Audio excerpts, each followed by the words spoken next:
Viva! Estamos de volta ao Mitos e Mentiras da História e hoje trazemos aqui ao nosso programa uma figura muito interessante da história de Portugal e eu diria mesmo da história europeia, da Idade Média, que é Dom Dinis, o Lavrador.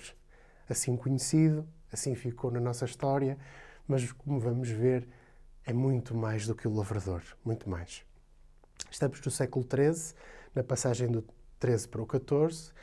Dom Dinis é filho do nosso rei Dom Afonso III e da sua segunda mulher, Dona Beatriz de Castela, e é preciso recordar que, do ponto de vista da sua educação, ele, além de ter tido uma educação esmerada, que o teve a felicidade também de uma preparação intelectual muito acima dos seus antecessores reis de Portugal.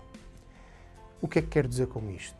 Além da leitura e da escrita, e sabemos hoje, com grande certeza documental, que ele foi provavelmente o primeiro rei de Portugal a saber escrever, além de ler, o seu próprio nome, e que o fez com uma caligrafia, aliás, primorosa, que podemos consultar hoje nos documentos de chancelaria, nos documentos, nos forais vários que Dom Dinis deu em todo o território nacional, de facto uma caligrafia espetacular. Ora, isso só se conseguiu porque ele lia, escrevia, discutia, era poeta. O seu pai vinha da corte francesa, da corte do rei Luís IX, conhecido como São Luís, e, portanto, estava habituado à elite cultural. E, por isso, Dom Dinis foi, provavelmente, de todos os reis da primeira dinastia, um dos mais preparados, um dos mais capazes. E estamos numa época extremamente difícil. Uma época em que, por exemplo, do ponto de vista intelectual, temos na Igreja Católica uma grande discussão teórica sobre questões como a pobreza de Cristo, se Cristo era pobre ou não, questões relacionadas com a própria estruturação da Igreja do ponto de vista administrativo, territorial, e aí temos, por exemplo, a presença fortíssima, o carisma de alguém como São Francisco de Assis, que defendia um regresso à humildade, aos valores iniciais do cristianismo e daí também, entre outros debates, a questão da humildade e da pobreza e dos votos que depois marcaram a própria Ordem Franciscana e a sua implantação em toda a Europa. E depois temos também uma luta mais ou menos silenciosa, mais ou menos ruidosa, entre os dois poderes políticos da Europa de então, o Imperador e o Papa. Ora, Dom Dinis, precisamente, vai ser candidato ao trono imperial. Isto mostra que ele tinha, pelos seus pares, nós sabemos que nesta altura o cargo de Imperador do Sacro Império Romano Germânico é um cargo eleito pelos vários príncipes alemães, nórdicos, também do sul da Europa, que elegiam o Imperador, e ele vai tentar, de facto, ter alguns apoios. Não consegue essa eleição e depois volta-se muito para a realidade nacional. E o que é que ele fez em termos nacionais? Fundou a Universidade, o Estudo Geral, que, como sabemos, inicialmente está em Coimbra e só depois vai para Lisboa. Além disso, ele tem uma grande preocupação na organização administrativa do território. Recorde-se que o seu pai, Dom Afonso III, tinha encerrado definitivamente a reconquista face aos muçulmanos, não é? Ele consegue a reconquista definitiva do Algarve em 1258, 1260, o processo está fechado e, portanto, quando Dom Dinis assume o trono, em 1278, o processo está concluído. E é por isso que se assina, e todos recordarão isso, o famoso Tratado de Alcanices, que é um tratado de definição de fronteiras, de, no fundo, espelhar a realidade das nossas fronteiras políticas e que, sensivelmente, mais coisa, menos coisa, ainda hoje são as fronteiras que nós temos. Há pequenas exceções, pequenas perdas, pequenos ganhos. Eu dou aqui dois exemplos. Tui, a norte, que pertencia também ao Reino de Portugal, mas que depois vai passar para Leão e Castela, e a sul, Olivença, no Alentejo, que, como sabem, ainda hoje é uma questão muito controversa, porque é uma cidade legalmente ou teoricamente de pretensão portuguesa, mas sob a administração espanhola. Se calhar sobre isso depois falaremos noutro programa. Quanto a Dom Dinis, importa ainda falar de um outro momento muito importante da sua administração.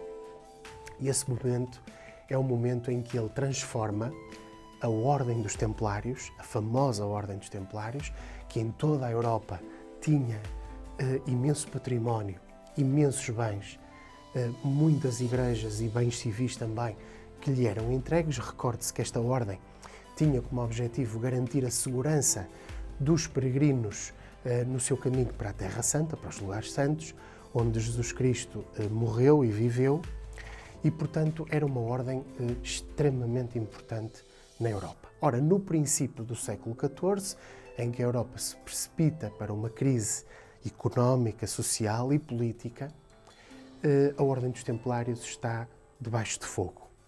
Sobre ela impendem acusações de rituais estranhos, satanismo, práticas de magia negra e, claro, a questão também dos seus membros estarem debaixo de fogo. O que é que Dom Dinis, percebendo este problema, este risco, esta ameaça, o que é que ele vai fazer? Ele vai ter uma ideia genial. Vai pegar naquilo que eram os bens da Ordem do Templo, vai nacionalizá-los, uma expressão que hoje nós conhecemos bem, não é? Passar para as mãos do poder político, para o Estado, e, recorde-se, a sede da Ordem do Templo era Tomar. Era em Tomar, no Convento de Cristo, no Castelo, em toda a esfera da vila e cidade, que estava a sede desta poderosíssima Ordem. Ora, passando os bens para a esfera pública, para o Estado, Dom Dinis vai proteger a Ordem, vai rebatizá-la, chamando-lhe Ordem de Nosso Senhor Jesus Cristo. Hoje nós conhecemos-la por Ordem de Cristo, simplesmente. E com isso o que é que ele consegue?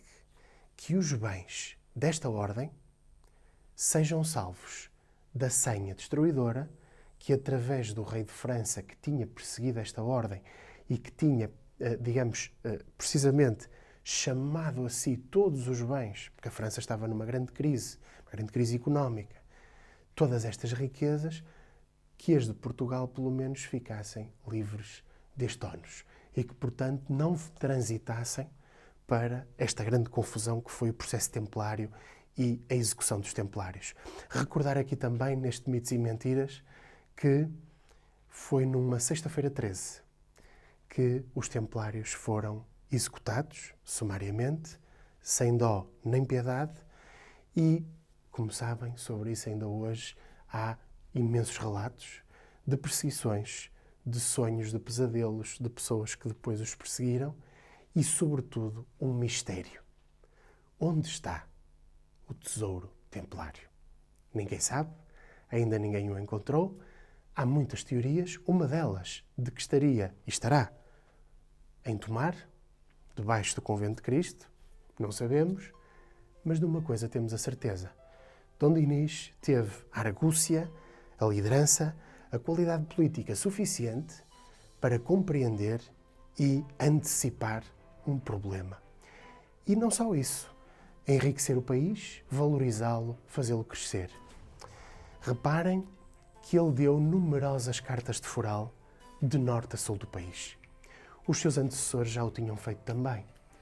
Vejamos o caso do pai, Afonso III, que foi também um grande rei legislador, fez as inquirições gerais, ou seja, inquiriu em todo o território de quem eram as terras e as propriedades.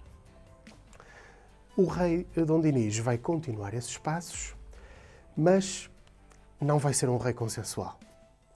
Vai ter problemas dentro da sua própria casa e dentro da sua própria família. Que problemas são esses? Vamos agora ver. Problemas no seu casamento, muitos.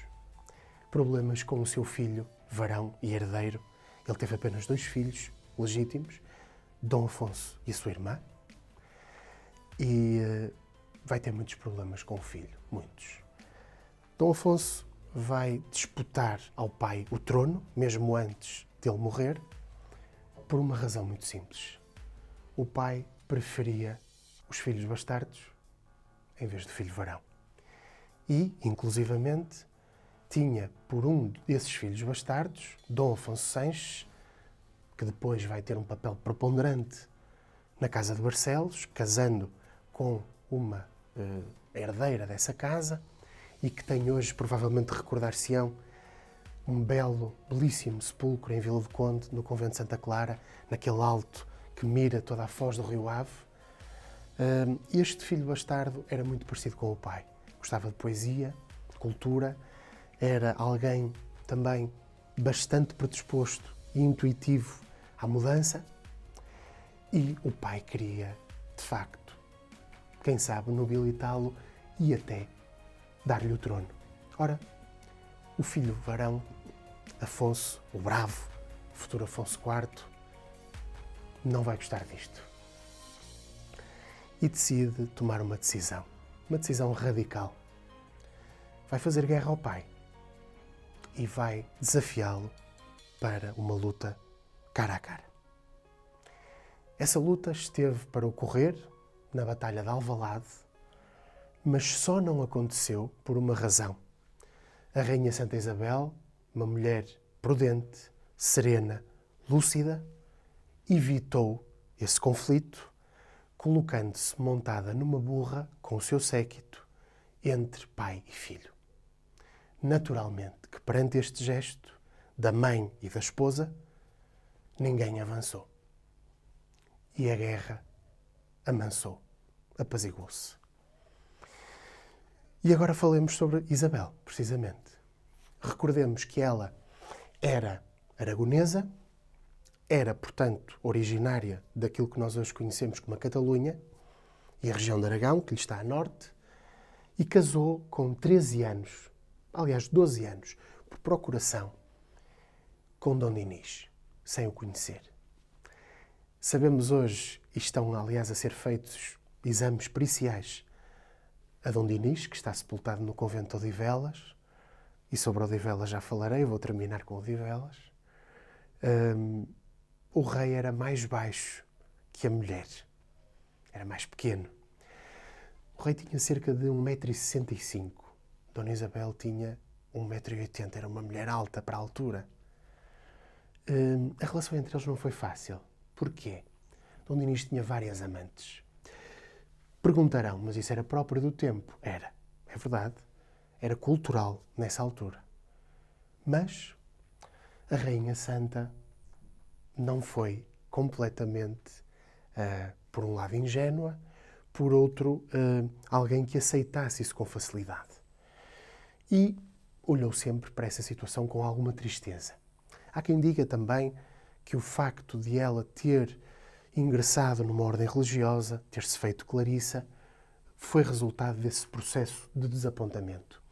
E eles afastaram-se irremediavelmente. Aliás, a origem do nome Odivelas, convento onde Dom Dinis está sepultado e onde tinha uma relação muito especial com a Madre Superiora desse convento, ainda hoje, convento de São Dinis de Odivelas, não é por acaso,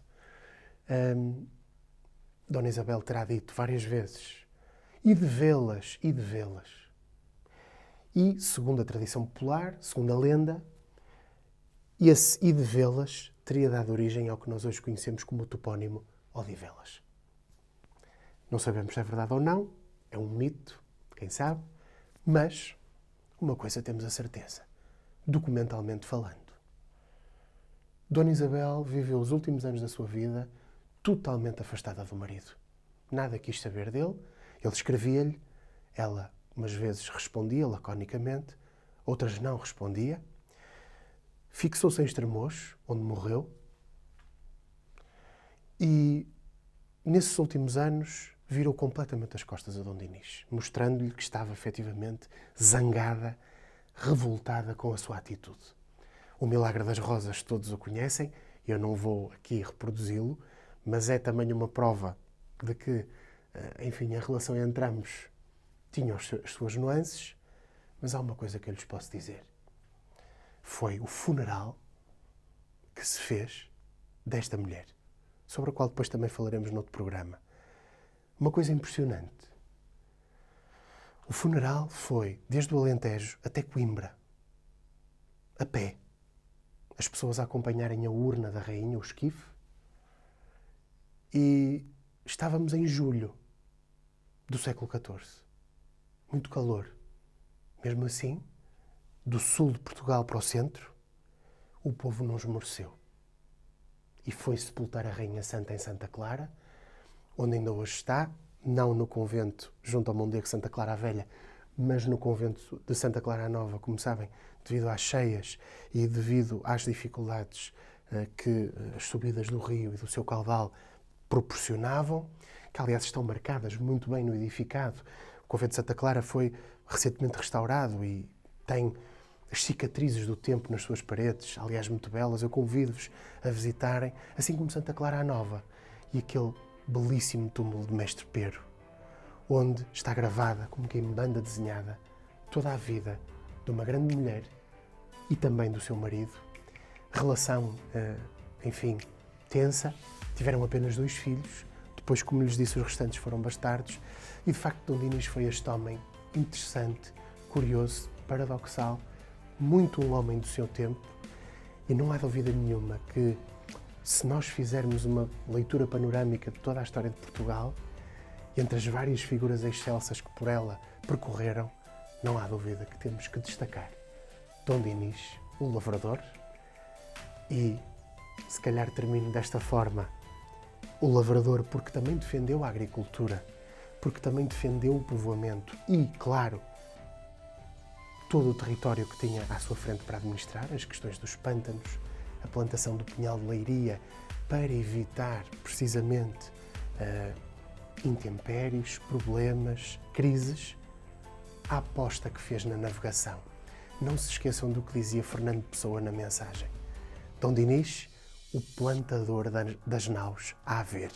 Ou seja, com a madeira do pinhal de leiria, fizeram-se depois as embarcações que futuramente vão ser muito importantes na mudança do destino do nosso país. E para isso, vem um almirante de Génova, Manuel Peçanha, para liderar a Marinha Portuguesa, e esse almirante foi também decisivo na nossa história, e, portanto, podemos dizer desta forma que Dom Dinis antecipou, de alguma maneira, os ventos de modernidade que, a partir do final do século XIV, princípio do século XV, vão começar a soprar no nosso país. Aqui fica uma homenagem singela a esta grande figura nestes nossos mitos e mentiras da história. Até à próxima semana.